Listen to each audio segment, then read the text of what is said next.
Only people that should buy an iPhone 17 Pro, specifically a 17 Pro Pro Maxes, are people who game all day. They need better performance, 120 hertz.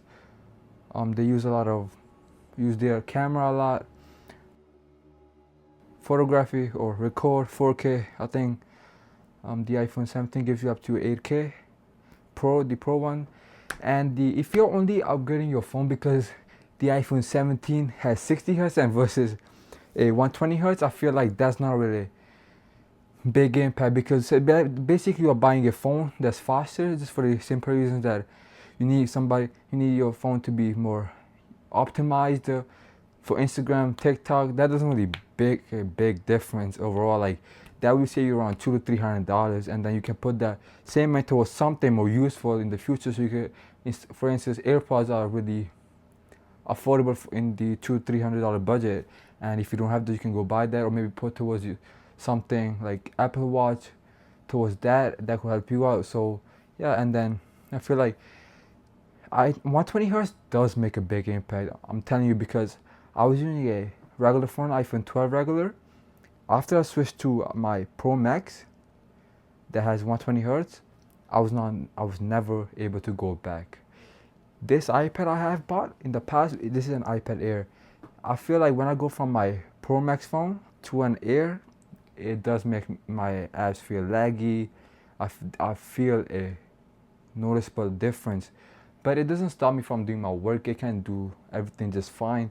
And at the time, if I were to spend more money, which was $300-400 more on the Pro, I felt like the iPad Pro wouldn't really justify my purchase, only for the simple fact because of the 120 hertz screen, or maybe OLED screen. But overall, I feel like I feel like the 60 hertz and 120 is a big difference, but it's really up to you. For me, I felt like I can justify it buying an only Air, and I can make enough changes to use the iPad Air. And of course, when I was using the iPhone Pro Max versus an iPad Air, it's a big difference. And coming from my laptop, this is a 240 hertz laptop, and I felt a big difference right there. Of course, I think you don't really feel, after 120 hertz, you don't really feel a big difference, but you do feel your apps are more optimized. But in 60 hertz to 120 hertz, a big difference overall, and you can never go back once you start using the Pro Max phone or Pro phone.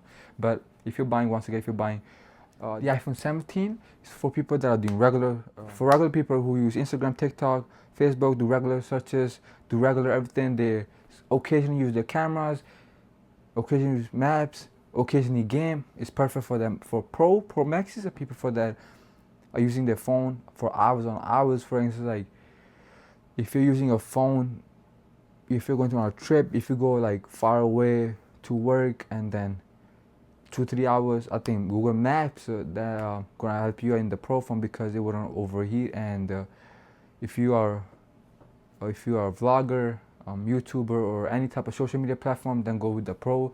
That gives you more battery life, 120 hertz, which makes a big difference already. And you can basically do everything you want to do, and then your apps are more optimized to in that case scenario. And if you're a gamer, if you play for 6 to 7 hours, maybe more, or live stream too, I think 17 Pro will justify it for you. And if you're using your phone specifically for needs and need it, then it's a better need. But if you're only buying it for aesthetics, and because Pro is better, and of course there's an app called the Final Cut Camera. I'm wrong, but I think there's a camera in the iPhone you can download and then make your camera quality way better. And I had my old phone, I just switched to a new phone, so because of that I wasn't able to get enough apps, or I still have to download it. And as I was saying, yeah, so there's of course apps to make your camera look more high quality. You can, and brightness and stuff like that. So that really makes a big difference already there. So once again, people for 17 and 17 Pro Max, I feel like the 17 Pro Max or Pro is mostly overkill for most people. Me myself, I bought a Pro Max, and I didn't start using my Pro Max features until I started doing content creation, and I started doing a lot of driving, which needed my maps, Google Maps, Apple Map, to be open for hours and hours. When I'm saying hours and hours, I meant 2-3 hours straight. The sun hitting my phone, that was really helping make a difference, because if it was a 17 Pro, it would have just overheated and stopped working. With the 17 Pro, my 13 Pro was able to sustain more heat because of being Pro and having Pro Max features. So yeah, and then if you need a lot of battery life, go with the Pro Maxes, and then as just make sure you do your research before doing any type of purchase. And yeah, I feel like every person, it depends on person to person once again. And 17 Pro is for people that do casual work.